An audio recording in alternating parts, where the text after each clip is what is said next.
रानी महामाया की आंखें अचानक खुल गईं। उन्होंने अपना माथा छुआ, पसीने की बूंदें झलक रही थीं। उनके चेहरे पर एक अजीब सी शांति और विस्मय था। उन्होंने अभी अभी एक अद्भुत स्वप्न देखा था। एक विशाल सफेद हाथी, जिसकी 6 चमकती हुई सुनहरी सूंडें थीं, स्वर्ग से उतरकर उनके गर्भ में समा गया। सुबह होते ही राजा शुद्धोधन को यह बात बताई गई। राजमहल के ज्ञानी पंडितों और ज्योतिषियों को बुलाया गया। सभी ने एकमत होकर कहा, महारानी, आपका पुत्र असाधारण होगा। वह या तो महान सम्राट बनेगा या फिर संसार को मुक्ति का मार्ग दिखाने वाला महामानव।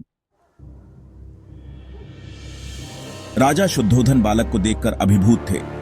उनकी आंखों में गर्व था, परंतु तभी महल में एक योगी प्रविष्ट हुए। वे सिद्धार्थ को गोद में लेकर मुस्कुराए, लेकिन फिर अचानक उनकी आंखों से आंसू गिरने लगे। महाराज, यह बालक कोई साधारण राजकुमार नहीं, यह आत्मज्ञान को प्राप्त करेगा और संसार को दुखों से मुक्ति दिलाएगा। राजा का हृदय धड़क उठा। नहीं, मेरा बेटा सन्यासी नहीं बन सकता। उन्होंने सिद्धार्थ को महल में हर प्रकार के ऐश्वर्य और सुख सुविधा में रखा, ताकि वह कभी भी संसार के दुखों को न देख सके। एक दिन युवा सिद्धार्थ अपने रथ पर सवार होकर नगर भ्रमण के लिए निकले। महल के बाहर की दुनिया पहली बार उनकी आंखों के सामने थी। पहला दृश्य, उन्होंने एक झुकी हुई कमजोर वृद्धा को देखा, जिसकी झुर्रियां वक्त की मार को दर्शा रही थीं। दूसरा दृश्य, सड़क के किनारे पड़ा एक बीमार व्यक्ति कराह रहा था। उसके शरीर पर फोड़े फूंसी थे। तीसरा दृश्य, भीड़ में एक अर्थी उठती दिखाई दी। एक मृतक को श्मशान की ओर ले जाया जा रहा था। सिद्धार्थ की आंखें फटी रह गईं। क्या हर कोई बूढ़ा होगा, बीमार होगा, मरेगा? तभी उन्होंने चौथा दृश्य देखा। एक सन्यासी, जिसके चेहरे पर अद्भुत शांति थी। यह कौन है? सिद्धार्थ ने रथवान चन्ना से पूछा। महाराज, यह सन्यासी है, जिसने संसार के दुखों को त्याग कर मोक्ष की खोज की है। सिद्धार्थ के मन में हलचल मच गई। क्या यह दुनिया सच में इतनी दुखमयी है?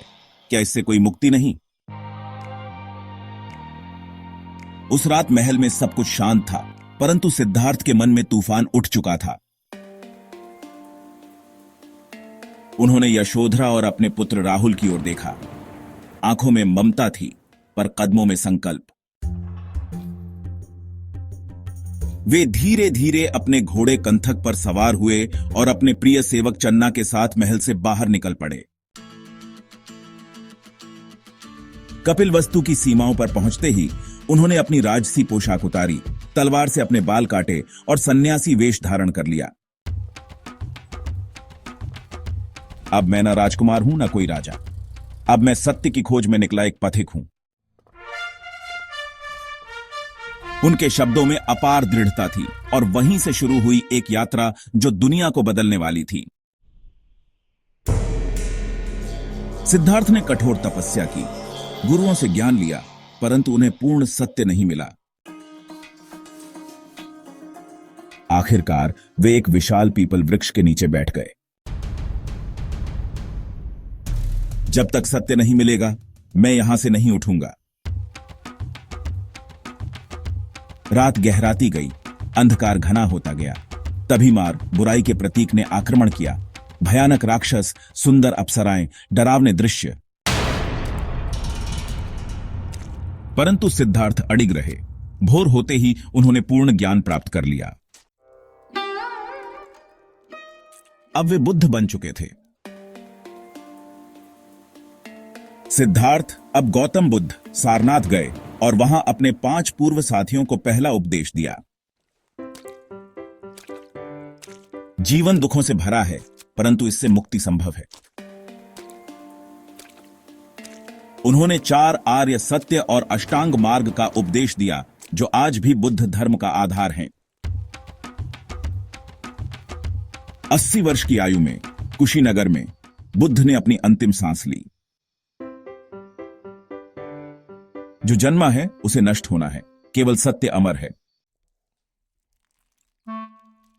उनके शरीर का अंत हो गया, परंतु उनका संदेश अमर हो गया। आज भी उनकी शिक्षाएं दुनिया को शांति, करुणा और सत्य का मार्ग दिखा रही हैं। बुद्धम शरणम गच्छामि।